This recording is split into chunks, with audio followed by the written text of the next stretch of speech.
Hi there, welcome to No Further Limits, a place where we'll explore stories of resilience, hope, and faith.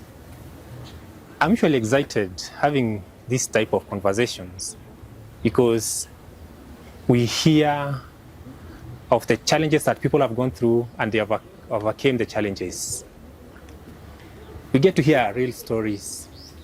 We get to hear that it is possible to make it even when life is difficult.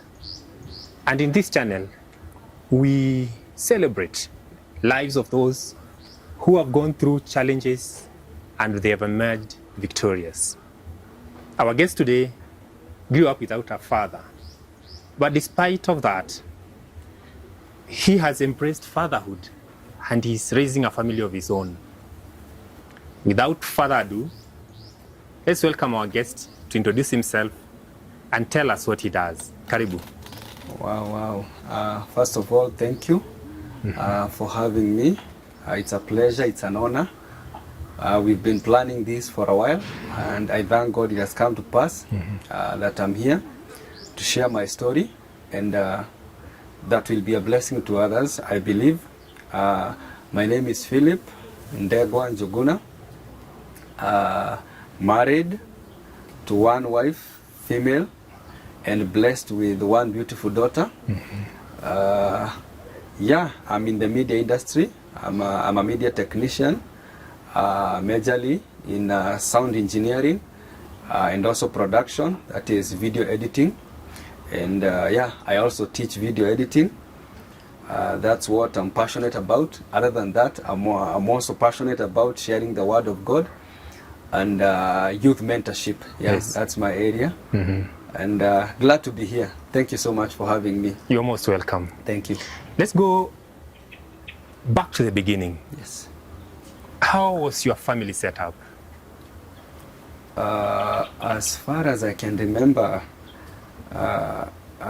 when I came to know myself, that is at the age of 3-4 years there, around that time, I found that it was my mother, my elder brother, and now myself. We were just the three of us. Our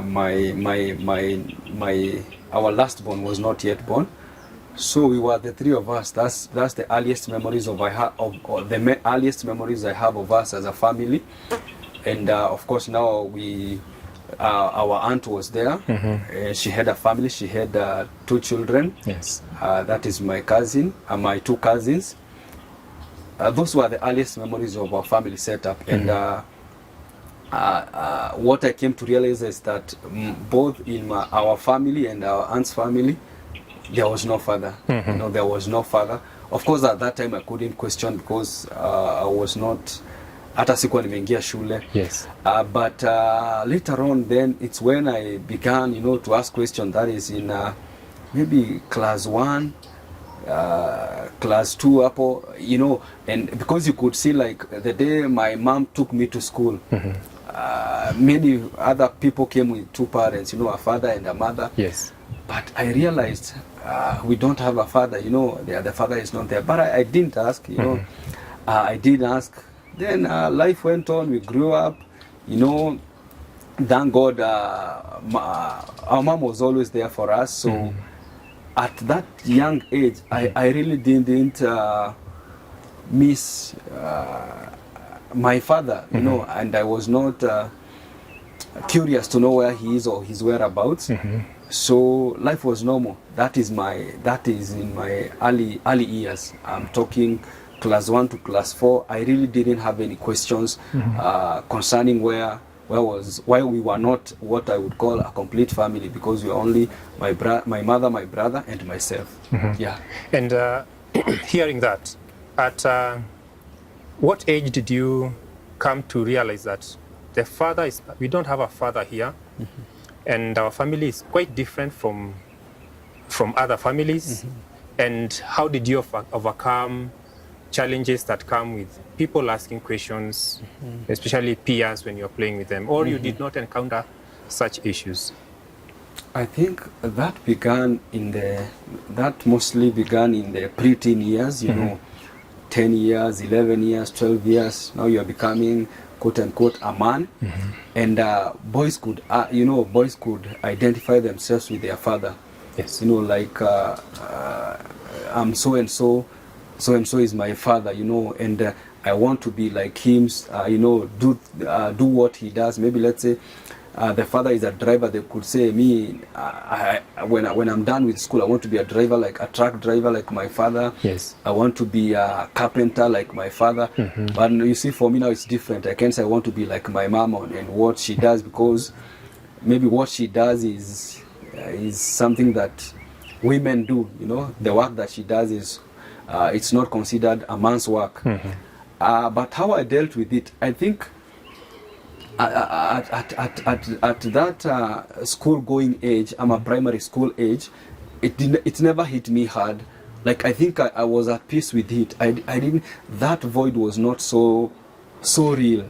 You know, so even if a child would ask me, where is your father, I tell them, he went, and one day he'll come back. You know, he doesn't live with us, but one day he'll come back. You know, like he went on a long journey, but one day he'll return to our home. I would just say something to brush it off, but it was never that. At those early ages, I never had that void of a father, because I thank God mom was able to provide for us, you know, everything we needed, be it uniform, school fees, to ensure we had a comfortable life, you know, as God would help her, to ensure we had a comfortable life. So I didn't really miss a father figure in my life. So when it came to my peers, I think it never gave me a hard time just to tell them that Apana, he went on a journey, he's not with us, but one day he'll come live with us, and brush it off. Okay. Yes. And hearing that and getting to know that you got to know that your family is different, especially when you are preteens.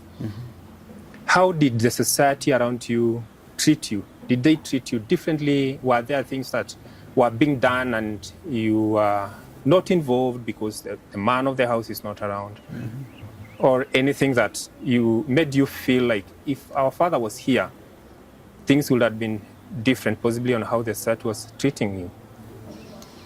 Yeah, I wouldn't say, because now after my what do you call it? After my lower primary days, we went to live in what I would call like an urban setup.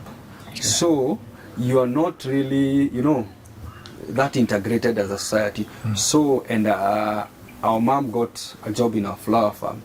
So that aspect of being very communal, like in a village, really wasn't there. So there was not that much integration with the society. But as you're saying, yes, we were different, because at times when they were, you know, like those what I would call ceremonies, of course, because we don't have a father, and maybe there are ceremonies that fathers are on the front. There are fathers who, it is the fathers or the men, quote unquote, the men who are in the front line to facilitate such ceremonies.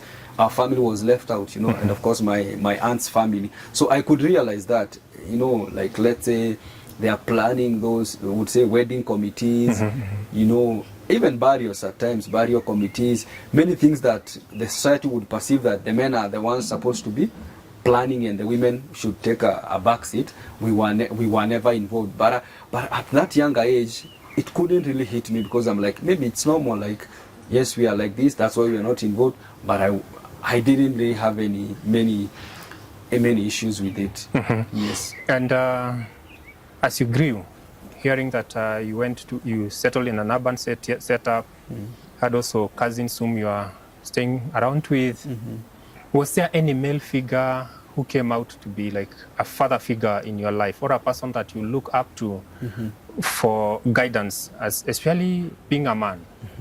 Did you have any male figure? At that young age, I would say no. And unfortunately, the people around me, they were not the best examples. And I had an uncle, my mom's younger brother, but he was not the best example of who a man should be. You know, speaking now from a biblical point of view, he did not represent the manhood or the masculinity that I would like to emulate. Okay, he was a friendly guy, but you know, there were some things I would notice in him, you know, substance abuse, nini, and I would be like, no, I don't want to end up like him. And I think during those younger years, he was the closest man, you know, he was the closest man around. And now speaking generally, the society that was around us, most of the men were not very great examples, I would be honest. They were people that were into alcohol, drug abuse, you know, some were, you know, broken families, some had, you know, they would marry and remarry, and they were not the best examples. So looking around, I never really saw anyone I would really say, I want to be like this man. I would like to end up or have a family like this one. There were very few, I would say. Even if they were there, they were not close to me. But the ones close to me, they were not the best examples of who a man should be. Oh, and with that, how did you, if we move it forward, how are you able to balance a relationship, for example, relating with people from different gender, that's relating with girls, having no example of how to treat a different the other gender?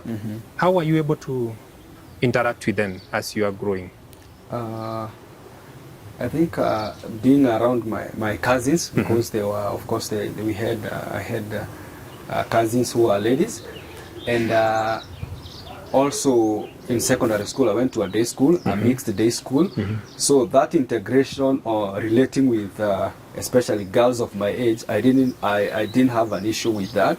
So, and thank God, because of the discipline, our mom was a disciplinarian. So showing respect to people came out naturally. Like, I wouldn't say there was a time I felt like disrespecting ladies because I don't know how to treat them, or, you know, disrespecting ladies or even boys. No. And being brought up in church, also, you know, the virtues of respect, respecting one another, you know, not treating each other as the way you wouldn't want them to treat you. So I didn't really have challenges with that.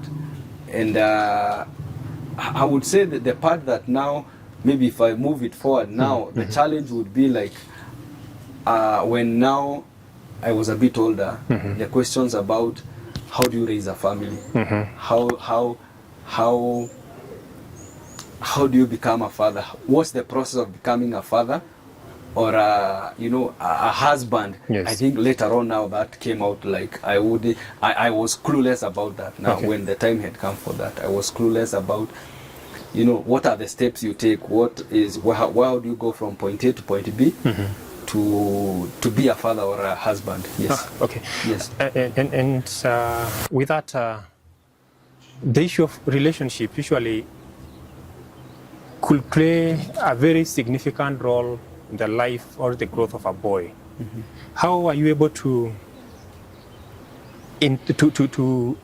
manage your relationships, especially when now, because you've said you're married and you have a daughter, how did you felt like you are now ready to enter into a relationship and start a family? Now fast forward, now I did my KCSE, and when the results came out, my mom got some sponsorship for me to go to Nairobi for college. And it is when I was in college that I met with God. You know, I now became an intentional Christian, and I began my walk with the Lord. And it's during that time that I met a man whom I now consider a father. You know, I met a father figure, someone I call a father and a mentor until today. And it's that time that my life now changed, because now I had someone I can confide in. I had someone I can ask the hard questions I had about being a man, about, you know, marriage, being her husband. And I would say that void that I had was now, to some extent, it was filled.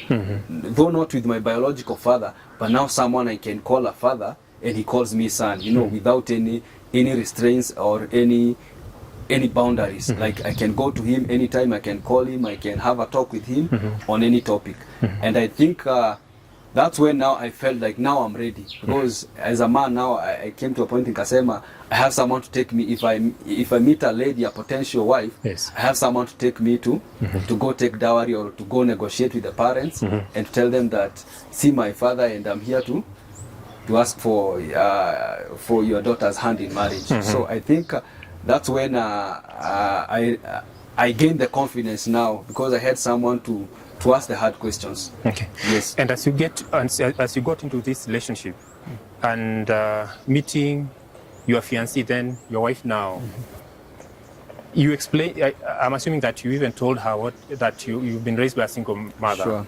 How did she take it? First of all, I would say, you know, the stereotypes that come with it, and Yes. Men who are brought up by single mothers are soft. They are mama's boys. They consult their moms on everything. You know, they tend to shy away from responsibility. They don't take up leadership roles. They like taking a back seat, you know. They are not providers. There are those many stereotypes that have come up in the society. But I sat her down and I told her, maybe that could be true to some extent to some other people, but those are just stereotypes. When you meet an individual, you have to relate with them to know who they are. And I was sure from day one to share my story. Like when we began talking now deeper things and our relationship grew, I had to share all of this with her. And of course now my mentor, also the person who was working with us, I made sure that he's also in the picture. And whenever we met, this something he shared, like, and he was able to tell her that that's not an issue. Like that was how I was brought up. Those were decisions that were made by my parents. They are not my decisions. So she doesn't have to always refer to my upbringing in our relationship. Like that happened, but now we are building something new. Wow. And Yes. then God blessed you with a child, Yes. a daughter. Yes. Looking at her and you not having a role model that you can relate to as you raise your daughter up, what has helped you to overcome all those challenges, that you're able to give your daughter the best life that she desires, or even the presence? I think going back now to that season that I met now my mentor, or the person now I call my father, I think it's like my life began afresh. It's like my life got a brand new meaning. You know, meeting him now, the perspective of being a man really totally changed. And I felt this warmth that I've never felt before. You know, having a person you could call a father. And one thing, like, I would be sincere that all those years that I had grew up, because I never had a father in my life, for the first time I had someone telling me, like, if you need anything, ask me. Of course, our mom was like, you don't, you know, okay, call me, ama, if you are stuck, just give me a call. But that was my mom. But now seeing a man who is not my biological father telling me, if you have any problem, call me. And you know, he's sincere. He's not like just saying it for the sake of saying it. He's like, if you have any problem, be it monetary, mental, anything you're going through, let me know and I'll help you through it. I think that now like opened my eyes, like now this is what a father does to you. You know, he gives you confidence and you have that like I would call a shelter. Like there's a place I can run to into his arms and I'm safe.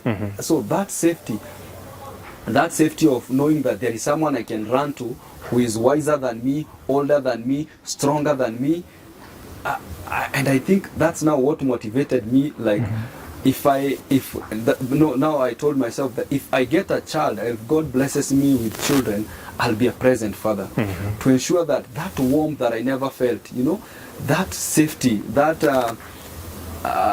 assurance that you are loved, and there is someone who is willing to give their life for you, or someone who is willing to sacrifice their comfort for yours. I missed that, but I never knew I needed it. Now, now bringing up my daughter, I wouldn't want her to be in that space where she's doubting my provision, you know, my protection for her, me being there for her even as the Lord helps me. I wouldn't want her to miss that from an early age up until God blesses her with her own home. Yes. Could the way you are raising your daughter having been influenced by, has it been influenced by the absence of your father? That you want to ensure that what you lacked, you give it to your daughter? Or you want to show her that it is possible, I'll always be here? And as you answer that, I'd like you to join it together with the one like being present. What is being present father means to you? I think I know being brought up by a single mother, there are some aspects I would really borrow from my father. And the first one I would say is provision, ensuring that your child is provided for. She doesn't doubt that she will have the things she needs to. You know, that you're talking about school fees, you're talking about you know, clothes, and having a safe place to call home. That one, I would borrow that from my mom. But now, because I had an absent father, now borrowing from my mentor, and I have several, borrowing from my mentors who have families and they are raising up children, even some who are my age. The aspect of now being a present father and being a guide, you know, even from an early age. And I was sharing with someone that being present would mean that anything she needs, not only monetary, anything she needs, maybe she has the hard questions she wouldn't ask anyone. You should be the first person she comes to confide in you, to ask you, Dad, I've heard about this, what is it? What does it mean? You know, I should be that person she comes first to confide in, and to ensure that if she's confused about anything, I should be the person she comes first to. And secondly, what you've asked about provision, I think what I've learned from my mentor is that provision is not only monetary. You can provide money and still be an absent father.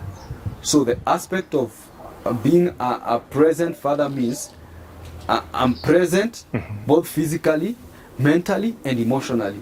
Because I believe there are emotional needs that should be met. Like when she's going through something that she cannot share with someone else, I should be the person she comes to share with, and she gets help. So I believe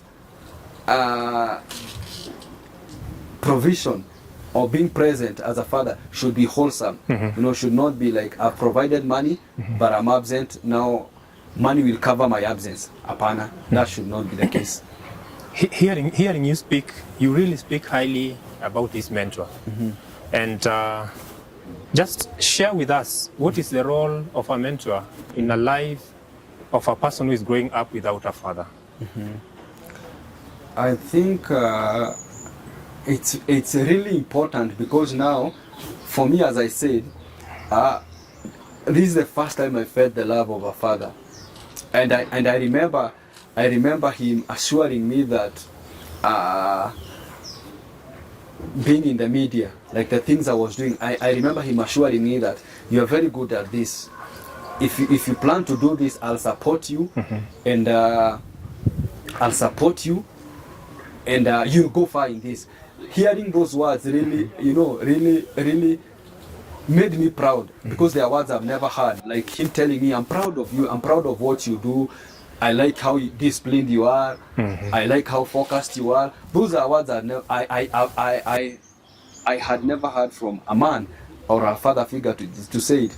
So hearing words like, you know, I believe in you, I have confidence in you, I'm here for you. If you need anything, I'm here for you. I think the role that a mentor plays in the life of, let's say, in my case, a young man who never grew up with a father, to me, confidence comes first. Like that confidence that, you know, because as a man, there are talks your mother would never share with you. You know, like, because when I met this mentor is when he even asked questions. When do you intend to get married? And what kind of family do you want to bring up? How do you want to raise your kids? what kind of woman do you want to marry? Those are questions that no one had ever asked me. But now here comes a person who is really interested in my life, and he's asking the hard questions, like how do you want to be as a father? What will be a style of parenting as a husband? You know, questions that have never been asked by anyone. So I believe that the role of a mentor is to fill up that gap that the father left, that void of a father, you know, giving that the young man confidence, you know, giving you that assurance that you're okay, even though you are brought up in a single mom's home, you are okay, and you can change the narrative. Also, that comes out very important, that you don't have to repeat the mistakes of your father, or you don't have to bring up a family like the way you were brought up. You can change the story and bring up a godly family, a safe family, a family that is free from the trauma you went through, and the childhood that you experienced. Wow. Thank you. And at what point, because as I follow your story, at what point did you decide to open your heart and allow this person to come close to your own space? That's a mentor that you are talking about.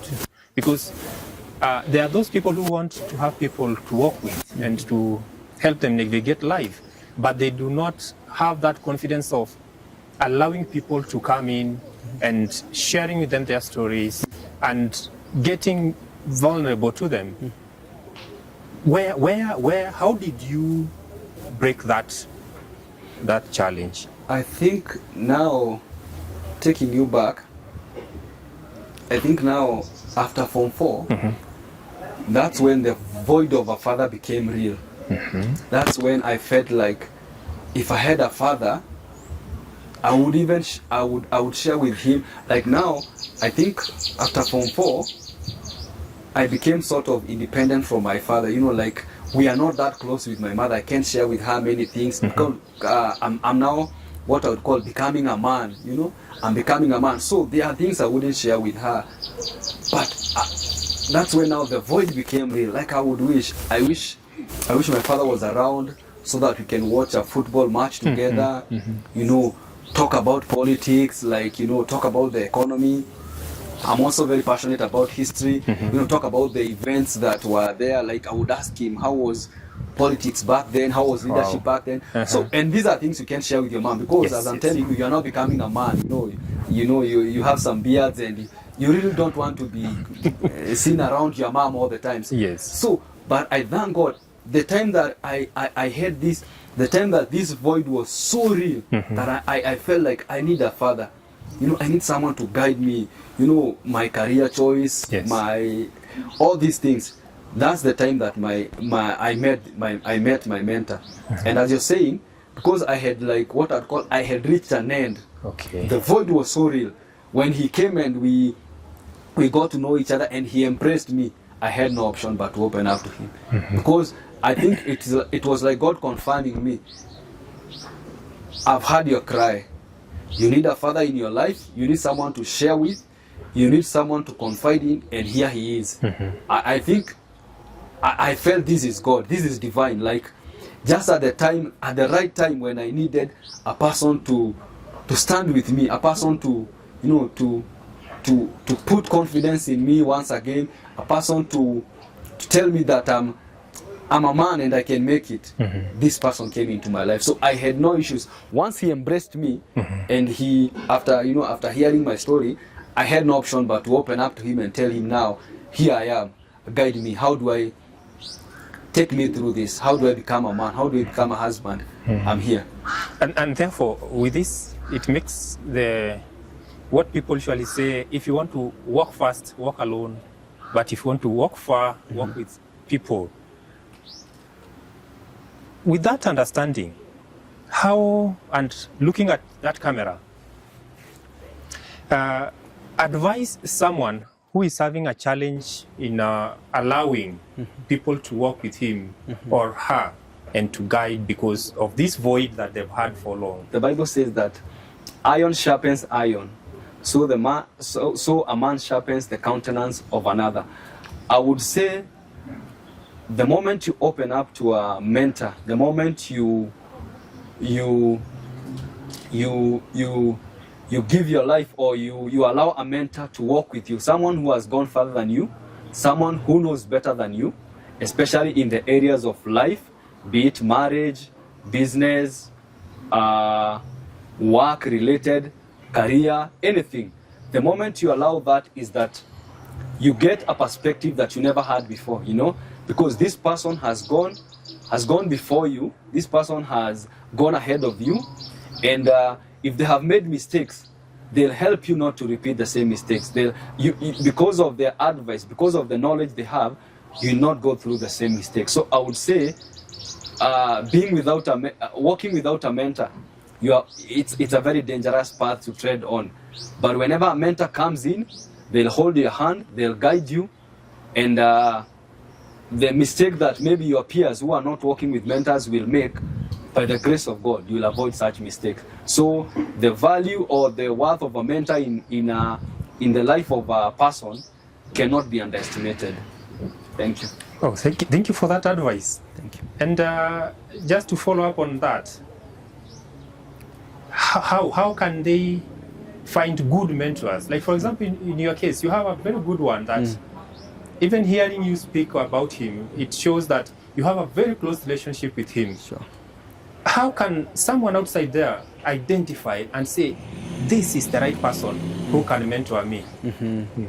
I think number one, and this is a non-negotiable, they have to be a Christian man, you know, because I believe being a believer, you don't go looking outside for a mentor, you know, a person who is not born again. So number one, they have to be born again.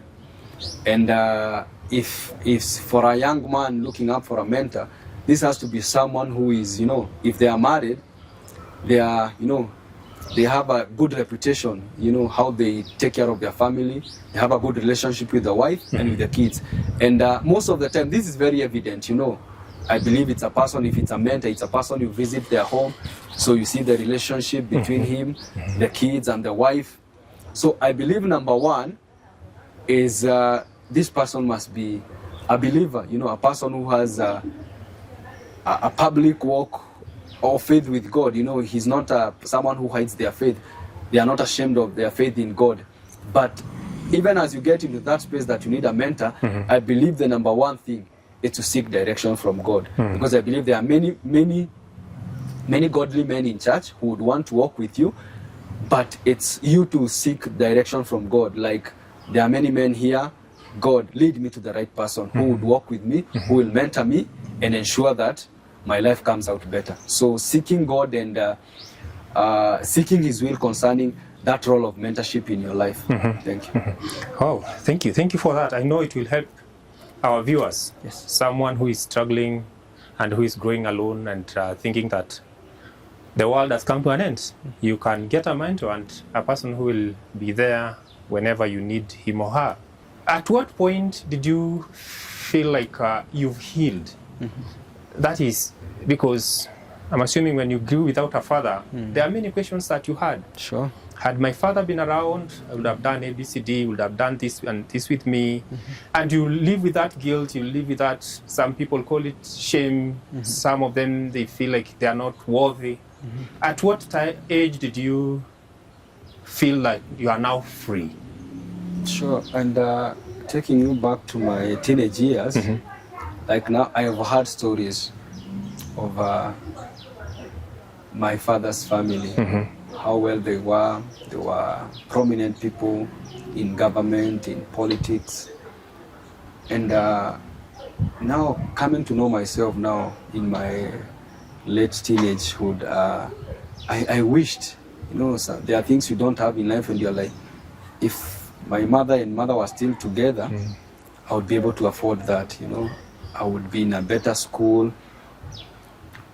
Those thoughts were coming here and then and now. So I would see other people and I'm like, I would be like them.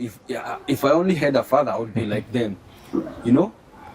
But as I told you, now getting into my college years and I became an intentional believer, I think one thing that stood out for me is that I have a father in God. You know, even coming to know God as a father, you know, as a provider, yes, as someone who has always been there for me, even in my mother's womb, even before I was born, someone who had good plans for me, good thoughts for me.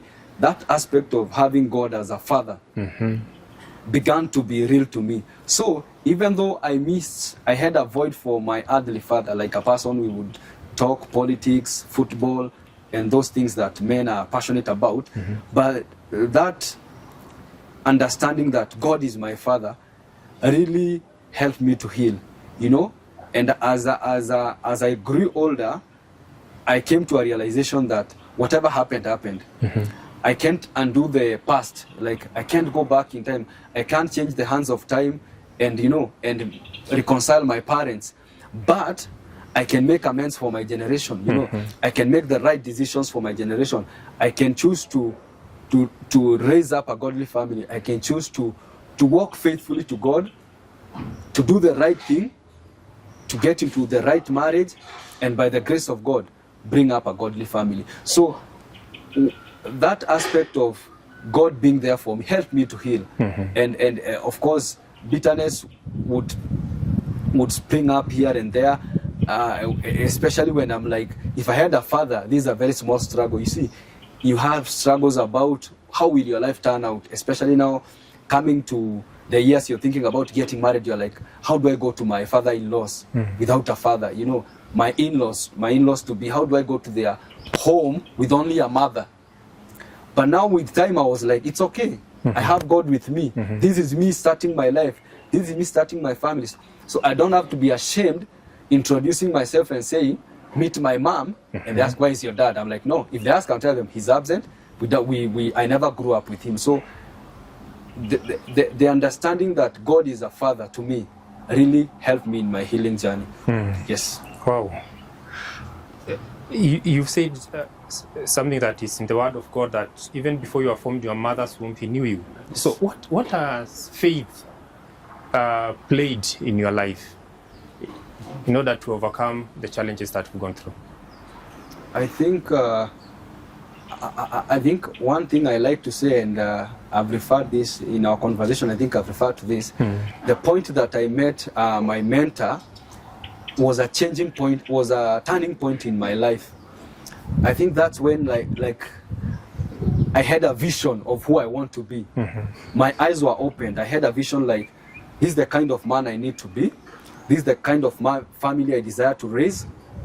And this is how I should walk in purpose. This is my assignment now. As a man, as a servant of God, this is my path now. That's when my eyes opened. So I would say faith has really played a big role in my life, because I would say even what I've studied, I would later on end up being employed by a Christian organization. Oh. So even what I studied in school went ahead, like it was divine that really God wanted me to go to college, study media, and end up in a Christian organization, you know. So I don't think my life minus my faith or my walk with Jesus, I would call it meaningless. So faith is very integral. In my story, there is no way I can live out my walk with the Lord or my faith in God. Because I would say even eventually, getting to meet my wife, I met her in church. So, and many of the great people who have been a blessing in my life, I met them in the church family. Yes. Wow. As we come to the tail end of this conversation, Yes. there is a man outside there, or even a lady, who has had this challenge of asking herself or himself that I've grown without a father, things are not working out, I do not know what to do. Look at that camera. Give that person hope. Yeah, first of all, one thing I would tell this person is that you are not alone. You have a father. In God, you have a father who has always been there for you. All the times that you have doubted that you had a father, the truth is that he has always been there. During your graduation, primary school, secondary school, college, the times that you never saw your biological father, God was there for you. And I can assure you, it will only get better, because the story can change. God can help you. You don't have to grow up in a family. You don't have to bring up a family like the one you were brought up in. The story can change, and the generations to come, that is your children and your children's children, will live to thank you that you made the right decision to seek God and to seek God for direction, even to bring up a godly family. Thank you. You've heard it for yourself. You seek God's direction, even to have to come up with a godly family. Thank you, Mr. Philip, for sharing with us your amazing journey. Thank you so much for having me. It is not easy to open up and share what you've gone through. Yes. But with this, it gives hope. No wonder then it reemphasizes the fact of this channel that we want to show outside there that there is hope. With resilience and with faith, you can always overcome any challenge that comes your way. Amen. To my viewer, if this story is resonating with you and you feel like you want to share your story, reach us in our social medias. In Twitter, we are. You can reach us through no_further_limits. Facebook, no further limits. In X, no further limits. Do not forget to subscribe, share, and like. Until next time, when we bring another amazing episode and stories just to encourage you, bye for now.